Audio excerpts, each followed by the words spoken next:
দর্শক আসসালামু আলাইকুম। এই মুহূর্তে আমি যাচ্ছি আমাদের চাচাদের বাসায়।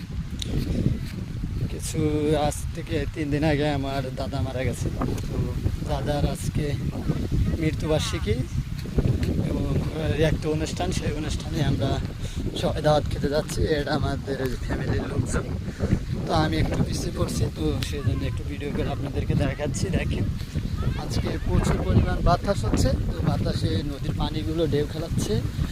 সেই সাথে এই পাশের ভুট্টা ক্ষেতগুলো কত সুন্দর বাতাসে হেলে ডুলে ই করছে। আমার অনেক ভালো লাগতেছে আজকে এই বাতাসের ভিতরে হাঁটতে, অনেক ভালো লাগতেছে। সেই ক্ষেত্রে আরও জায়গাটাও অনেক সুন্দর, যদিও এলাকার মানুষ নদী ভাঙনে বিপর্যয়ে এই নদীর ব্যবস্থা নেওয়া অনেক টাফ ব্যাপার, কারণ পুরা এই অঞ্চলটাই কিন্তু চর অঞ্চল। চর অঞ্চলের কোথায় কী করবে এটা বোঝা যায় না, তবে সরকারের একটা উদ্যোগ নিলেই পারে। যদি নদীগুলো গভীর না হওয়ার কারণে কিন্তু এরকম করে নদীর ভাঙে, তো এই নদীটা যদি একটু খনন করে দেওয়া যায় তাহলে কিন্তু এই নদী আর এইভাবে মানুষের জমি ক্ষেত এগুলা না ভাঙতো না।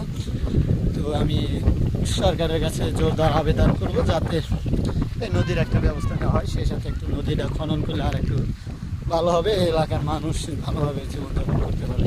তো এই প্রত্যাশা নিয়ে আজকের ভিডিও এই পর্যন্তই, হয়তো দেখা হবে অন্য কোনো ভিডিওতে ইনশাআল্লাহ।